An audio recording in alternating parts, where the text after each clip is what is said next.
teman-teman CCC, kembali lagi dalam acara Class Talk dari Class and Craniofacial Center Rumah Sakit Cipto Mangunkusumo, Jakarta. Bersama saya Dr. Jessica. Hari ini kita akan membahas mengenai topik spesial nih parents dan teman-teman, bersama narasumber kita yang expert di bidangnya, yaitu Dr. Francisca Kaligis, spesialis kedokteran jiwa konsultan. Halo Dr. Francisca. Halo. Gimana dok hari ini kabarnya? Baik Jessica, terima kasih. Baik, nah hari ini bisa dibilang topik khusus dan spesial nih dok, yang akan kita sampaikan ke parents dan teman-teman CCC, karena kita akan membawakan mengenai topik words of affirmation untuk orang tua dan juga untuk anak-anak dengan berkebutuhan khusus atau dalam kasus ini pasien dengan sumbing. Nah mungkin Pak juga bingung ya, apa sih words of affirmation itu dok? Mungkin dokter bisa jelaskan dulu sebenarnya apa sih maksudnya dan kenapa sih perlu untuk kita aplikasikan secara rutin ya di kehidupan sehari-hari gitu dok. Iya baik Jessica, terima kasih untuk pertanyaannya. Mungkin ini sering ditanyakan oleh orang tua ya, apakah saya perlu memberikan afirmasi yang baik gitu, atau seperti apa bentuk penyampaian ke anak saya seperti itu ya. Jadi mungkin kata-kata ini disampaikan oleh orang tua. Yang dimaksud afirmasi itu sebetulnya satu kondisi kata-kata yang kita sampaikan terus-menerus gitu ya kepada anak gitu. Nah itu bentuknya sebetulnya bisa seperti memberikan pembiasaan atau sugesti ke anaknya tentang hal-hal apa, kondisi apa yang kita ingin terapkan ke anak tersebut gitu ya. Misalnya kita ingin menyampaikan afirmasi yang sifatnya positif misalnya. Jadi kita akan menyampaikan setiap hari dari hari ke hari tentang kondisi anak tersebut dari sisi positifnya, misalnya hal-hal baik atau potensi apa yang dimiliki oleh anak tersebut gitu ya. Mungkin semua orang kan punya juga hal-hal negatif ya atau kekurangannya, tapi hal tersebut tidak menjadi fokus misalnya dalam penyampaian afirmasi tersebut gitu ya. Jadi mungkin nanti orang tua bisa tiap hari menyampaikan hal-hal positif atau hal-hal baik yang dimiliki oleh anak tersebut gitu. Jadi itu yang kita maksudkan sebagai afirmasi, sehingga anak tersebut mungkin juga akan mengambil hal-hal baik yang dia miliki dibandingkan dengan kekurangan atau hal-hal negatif yang dimiliki oleh anak tersebut gitu ya. Karena sebetulnya penyampaian hal-hal positif tersebut yang dilakukan ya oleh orang tua kepada anak setiap hari, bayangin ya dalam satu hari itu kan interaksi orang tua dengan anak tuh bisa ratusan kali ya atau ribuan kali ya. Jadi kata-kata tersebut sebetulnya akan tertanam ya dalam memori kita gitu ya, dan itu akan menjadi dalam tanda kutip seperti skrip ya dalam diri kita gitu, tentang siapa diri kita. Kita memandang diri kita tuh sebagai apa, dan itu juga mempengaruhi cara kita memandang lingkungan kita atau dunia kita gitu. Jadi kalau misalnya kita setiap hari kita diberikan kata-kata yang lebih ke arah positif, yang rasional misalnya gitu ya, itu akan membuat kita juga memandang diri kita dengan lebih realistis gitu ya, lebih positif dibandingkan kalau kita ditanamkan dari hari ke hari yang sifatnya mungkin negatif. Kita juga akan memandang diri kita ke arah yang negatif gitu ya, atau mungkin kita juga melihat dunia kita tuh kayaknya nggak aman banget misalnya. Jadi kita bawaannya juga kurang aman atau kurang nyaman berhadapan dengan orang lain misalnya. Baik, jadi memang afirmasi ini bisa dibilang seperti kalimat dukungan yang bersifat positif ya dok ya, yang terus ditanamkan orang tua kepada anaknya, terutama anak yang memiliki kebutuhan khusus. Bahkan sejak bayi ya dok ya bisa mulai ditanamkan ya dok. Iya.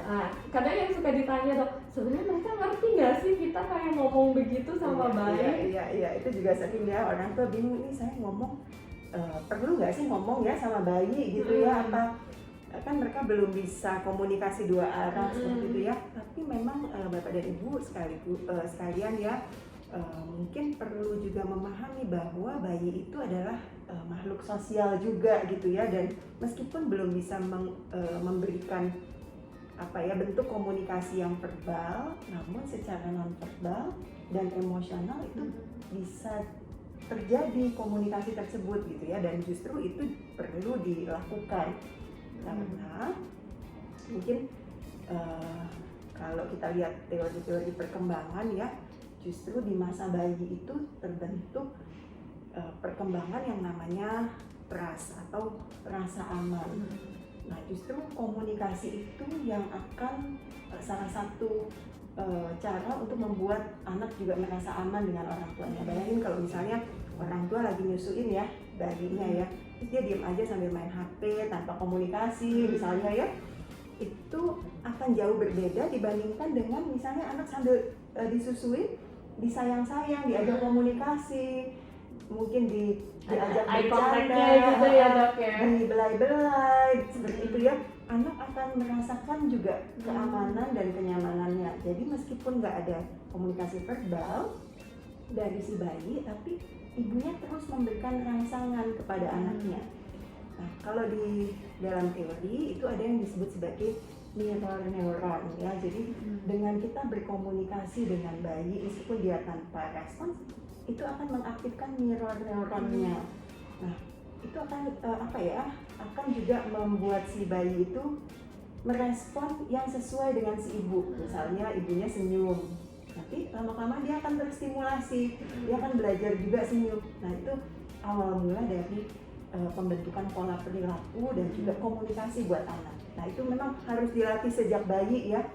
Justru kalau ditanyakan oleh Bapak Ibu, apakah perlu nggak sih komunikasi dengan baik? Sangat perlu gitu.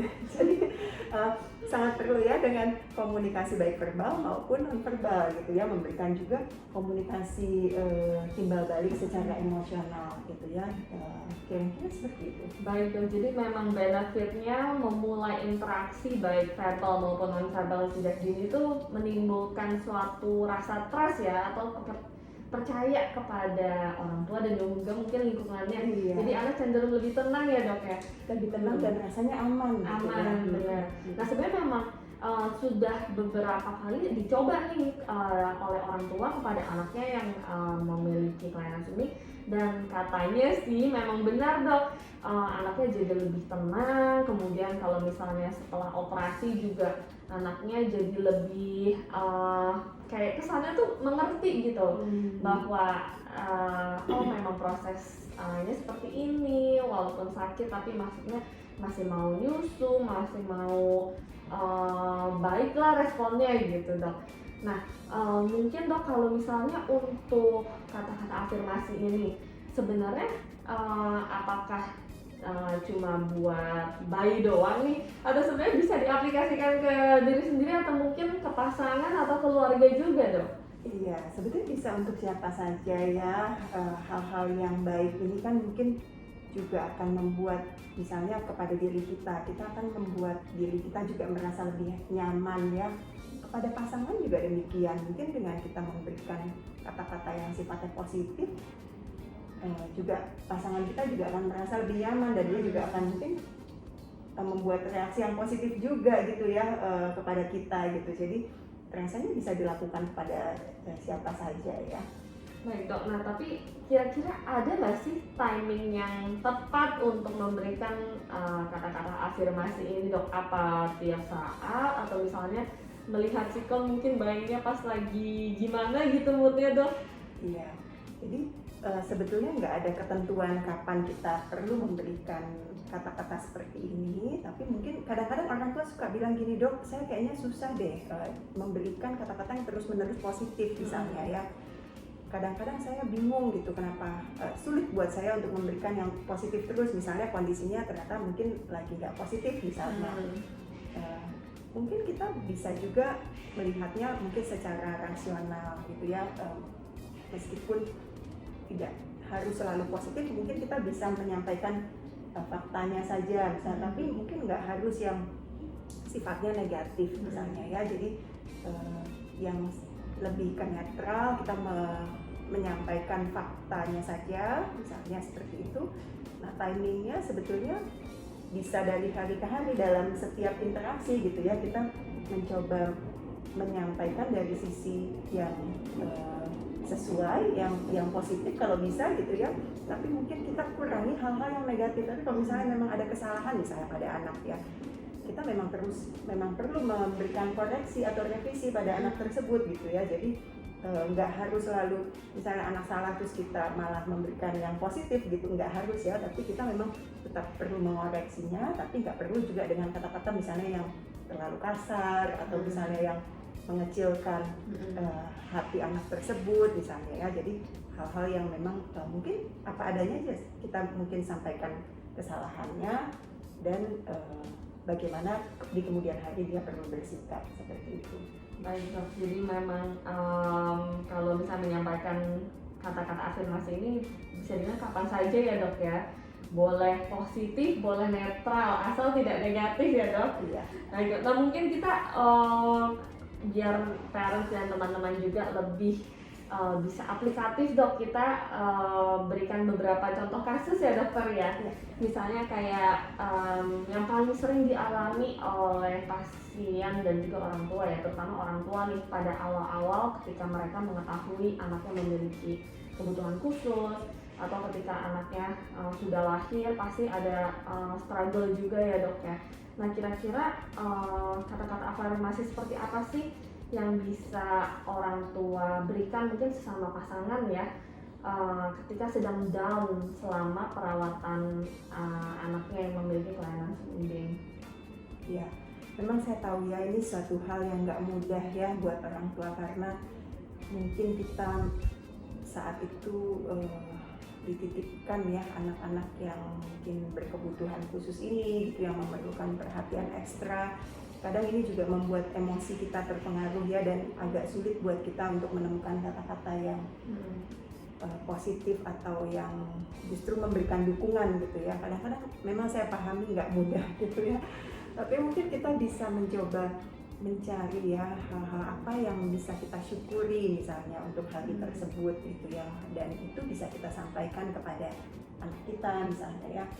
Mungkin kita bisa menyampaikan, wah hari ini kamu habis mandi kelihatan cantik banget misalnya gitu ya, atau misalnya kamu segar banget hari ini misalnya ya, atau gerakan kamu, dia misalnya masih bayi, wah kamu banyak banget geraknya, aktif sekali ya hari ini misalnya. Kita bisa melihat hal-hal yang positif yang kita syukuri hari itu. Misalnya dia juga makannya pinter ya hari ini ya, misalnya minumnya bagus nih banyak, kamu pinter sekali deh misalnya seperti itu ya. Jadi hal-hal yang kita lihat baik dan bisa kita syukuri itu kita bisa berikan pada anak kita seperti itu. Baik dok, nah kalau misalnya untuk mungkin untuk ibunya nih yang mungkin Pak bisa dibilang kadang yang paling stres ya karena mengurusi langsung gitu. Kira-kira ada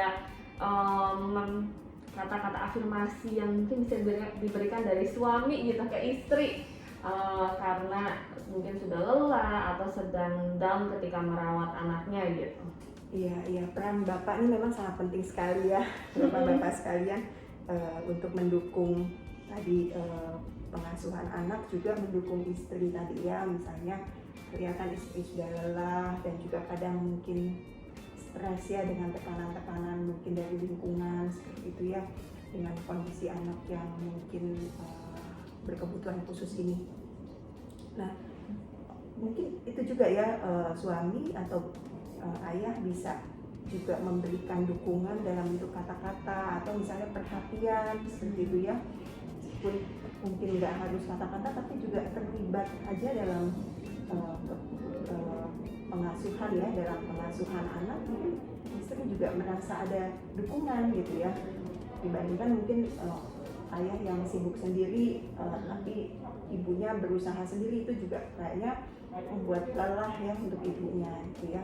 Sebetulnya bisa dalam bentuk kata-kata atau nggak harus dengan kata-kata ya, tapi langsung aja actionnya misalnya gitu ya, dalam bentuk perhatiannya atau terlibat setidaknya ya, ada di situ aja misalnya ya, juga sudah cukup kayaknya untuk bisa memberikan dukungannya kepada ibu-ibu. Baik, jadi memang perlu misalnya kerjasama ya dok ya antara suami dengan istri untuk apalagi menjalani suatu perawatan anak sendiri yang bisa dibilang cukup panjang dok, dari bayi hingga bahkan ada beberapa prosedur yang harus dilakukan hingga remaja atau dewasa. Memang harus saling mendukung dan juga menghargai ya, effort masing-masing ya dok. Iya. Baik dok. Nah mungkin ini yang juga sering ditemukan kasusnya sesama orang tua ya dok. Ketika ada tetangga lah nggak usah jauh-jauh yang yang menanyakan mengenai kelainan anaknya. Mungkin sebenarnya kata-katanya bisa itu anak kamu kenapa gitu. Tapi mungkin orang tua nih ada uh, ke masalah batin juga ketika mau menjawab anak saya ada kelainan tuh rasanya sulit sekali untuk mengungkapkannya gitu. Nah kira-kira bagaimana sih orang tua harus merespon kepada orang lain yang sebenarnya mungkin kepo atau peduli juga sebenarnya ya ke kondisi anaknya tersebut. Iya, itu memang kadang jadi membuat orang tua nggak nyaman juga ya. Mungkin tergantung kesiapan ya Bapak dan Ibu sekalian. Rasanya Bapak Ibu sekalian ingin menyampaikan atau enggak gitu ya, saat itu sudah siap belum untuk menyampaikan. Kalau rasanya belum siap kan nggak apa-apa juga, misalnya nggak harus disampaikan ya, itu kan mungkin satu hal yang sifatnya gangguan pribadi ya, mungkin nggak harus semua orang tuh kita jelas-jelaskan gitu ya kalau rasanya belum siap. Tapi kalau memang ingin menyampaikan, mungkin kita sampaikan apa adanya saja. Sebetulnya nggak harus juga terlalu detail ya. Misalnya kita bisa menyampaikan mungkin anaknya mengalami kelainan bawaan seperti itu ya. Jadi cukup mungkin ya sampai situ, dan rasanya nggak harus dijelaskan terlalu detail ya. Kecuali kalau memang anggota keluarga yang dekat dan rasanya ibu dan bapak ingin menjelaskan secara lebih detail, nggak apa-apa juga misalnya ya. Tapi mungkin kalau kita menanggapi situasi tersebut, kita mungkin juga bisa ambil sisi positifnya. Apakah memang tetangga itu justru ingin memberikan perhatian misalnya ya, ingin memberikan rasa empati, atau mungkin ingin ada nggak sih yang bisa dibantu oleh mereka misalnya seperti itu ya. Dan kadang-kadang belum tentu juga mereka ingin mengucilkan misalnya ya. Kalaupun memang ada ya yang seperti itu, yang kadang memang menganggap bahwa ini jangan nanti menular atau gimana ya, menurun, jangan deh deket-deket misalnya seperti itu. Nah kalau dalam kondisi seperti itu kita boleh ya menyampaikan bahwa ini bukan sesuatu yang menular, misalnya kita boleh meluruskan, tapi rasanya nggak harus dengan emosi ya. Seperti biasa aja kita sampaikan apa adanya, bahwa ini memang bawaan dan memang dia sedang dalam pengobatan misalnya ya, sedang akan diterapi misalnya seperti itu. Jadi kita bisa sampaikan apa adanya saja, mungkin seperti itu. Baik dok, jadi memang perlu persiapan diri juga dan keterbukaan ya dari orang tuanya untuk menyampaikan faktanya seperti itu, tanpa ada rasa prasangka bahwa orang lain mau melakukan hal yang negatif gitu ya dok. Iya. Baik dok. Nah kalau misalnya nih ketika orang tua ngobrol sama bayi nih ya, mungkin mereka kadang suka bingung, ini bayi juga nggak bisa ngerespon, terus juga apa mereka ngerti gitu. Kira-kira kata-kata seperti apa sih yang bisa kita berikan kepada bayi, terutama untuk yang untuk sehari-hari ya dok, makan, minum, atau mungkin ketika sedang mau persiapan operasi dok? Ya tadi ya, mungkin kalau bayi kan untuk persiapan operasi misalnya dia belum terlalu memahami ya, jadi biasanya kita yang pasti perlu memberikan ketenangan dan keamanan. Nah caranya gimana? Tadi seperti tadi ya, mungkin kelekatan, kalau bayi itu kan figur utamanya pasti ibu ya, atau caregiver utamanya dia bisa misalnya pengganti ibu ya, siapa yang paling utama misalnya. Dengan kita memberikan ketenangan dan keamanan, bayi itu juga ketika akan operasi rasanya lebih tenang gitu ya, dan nggak rewel. Terus juga mungkin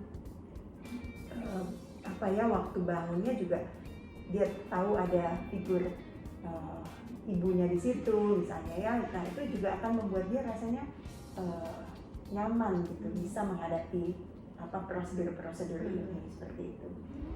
Baik dok, jadi memang yang pasti memberikan rasa aman ya dok kepada bayinya. Nanti bayinya juga bisa merasakan sendiri gitu bahwa ibunya juga suportif, kemudian juga merasa jadi lebih tenang juga ya dok. Baik dok, nah kira-kira dokter ada pesan nggak nih dok kepada mungkin orang tua dan teman-teman CCC di luar sana yang sedang struggling ya dan mungkin mau mulai mengaplikasikan kata-kata afirmasi ini dok, mungkin ups and downs-nya gitu. Iya. Mungkin kata-katanya Bapak Ibu sekalian jangan mudah menyerah ya. Saya tahu mungkin perjuangannya nggak mudah, tapi terus kita mencoba melihat dari sisi yang positif ya. Mungkin mulai aja dari diri kita sendiri, kita mulai dengan kata-kata yang setiap hari, mungkin dari hari ke hari kita sampaikan pada anak kita sampaikan juga pada diri kita atau pasangan kita. Dan mungkin dengan kita memberikan hal-hal yang positif, hal positif juga akan kembali ke kita, seperti itu. Baik dokter, nah mungkin terima kasih dokter untuk penjelasannya mengenai kata-kata afirmasi dan juga gimana sih cara kita komunikasi dengan bayi dengan kebutuhan khusus ya dok, dan juga mungkin dengan pasangan atau bagaimana parents bisa berkomunikasi dengan lingkungan atau orang lain di sekitar tempat tinggal parents dan teman-teman. Semoga ini bisa memberikan dukungan juga kepada parents yang sedang struggle nih, sedang berjuang untuk merawat anaknya yang berkebutuhan khusus. Nah mungkin seri ini tidak berhenti di sini dok, kita ada seri lanjutan bagaimana caranya komunikasi dengan anak usia prasekolah dan juga usia remaja. Kalau gitu stay tune untuk episode selanjutnya. Sampai jumpa di episode selanjutnya.